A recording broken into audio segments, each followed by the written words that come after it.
Celakanya, pada siang hari, Selasa 15 Desember 1987, suasana menjadi gelap karena awan mendung, seolah-olah hujan akan turun.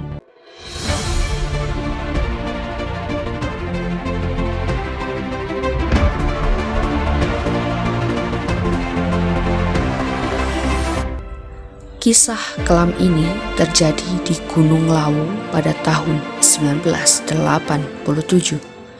Setidaknya 15 santri dan 1 ustadz pondok pesantren Ngruki Solo meninggal ketika mendaki Gunung Lawu.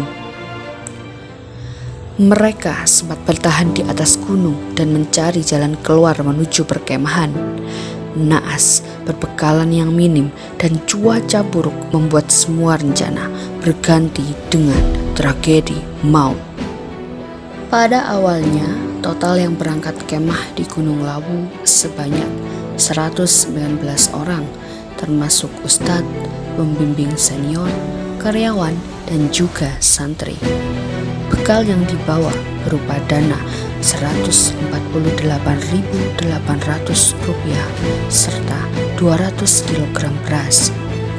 Pada Senin 14 Desember 1987 pukul 6 pagi mereka berangkat dengan rencana kembali 4 hari kemudian pada Kamis 17 Desember 1987.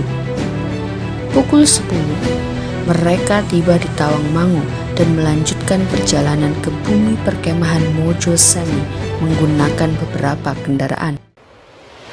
Sesampainya pukul 11 di Mojosemi, para santri segera membangun 6 tenda untuk istirahat dan bermalam di Mojosemi sebelum melanjutkan ekspedisi pada hari Selasa 15 Desember 1987. Pagi tiba. Selasa pagi itu, setelah salat subuh, mereka dikelompokkan menjadi beberapa regu. Regu 1, 3, dan 5 mengambil jalur kanan, sementara regu 2 dan 4 menuju ke kiri. Ustadz Jamaluddin sebagai koordinator tidak memaksa mereka mencapai puncak. Yang penting pulang sebelum sore, yaitu pada jam 15 waktu Indonesia Barat. Dengan pakaian sederhana, mereka mulai mendaki Gunung Lawu dengan bekal nasi, ikan asin, mie instan, air putih, dan kotak obat PDKK. Setiap orang hanya makan sekali dan harus kembali ke tenda pukul 3 sore. Celakanya, pada siang hari, Selasa 15 Desember 1987, suasana menjadi gelap karena awan mendung, seolah-olah hujan akan turun. Meskipun masih siang, mereka menggunakan lampu untuk menerangi perjalanan. Teriakan takbir menjadi tanda komunikasi antar regu bahwa mereka tetap di jalur yang benar. Tak disangka, mereka yang seharusnya tiba pukul 3 sore baru sampai di perkemahan pukul 6 waktu maghrib. Regu 1 tiba lebih dahulu, diikuti oleh regu 4 dan kemudian regu 5 pada jam setengah 9 malam. Kabut dan hujan lebat menjelaskan keterlambatan para santri menuju perkemahan. Hal yang bikin gusar selanjutnya adalah regu 2 dan 3 yang belum kembali hingga keesokan paginya. Regu 2 ternyata tersesat dan melintasi perjalanan yang sulit di Gunung Lawu akibat hujan lebat yang mengguyur sejak siang. Ditambah lagi kabut tebal yang bikin gelap. Pada pukul 7 malam, mereka memutuskan untuk bermalam di gunung karena kesulitan kembali ke perkemahan. Lapar menghantui mereka sepanjang malam. Tidur pun sulit. Mereka telah melahap 16 bungkus nasi dan super mie sejak siang. Pakaian mereka basah karena hujan. Semakin malam, semakin dingin.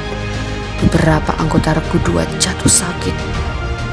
Untungnya, Ade Slamet Ja'far seorang yang berpengalaman dalam medis di Regu 2 ini. Pada Rabu 16 Desember 1987, setelah fajar menyingsing, meskipun masih hujan, Regu 2 melanjutkan perjalanan mencari jalan kembali ke perkemahan.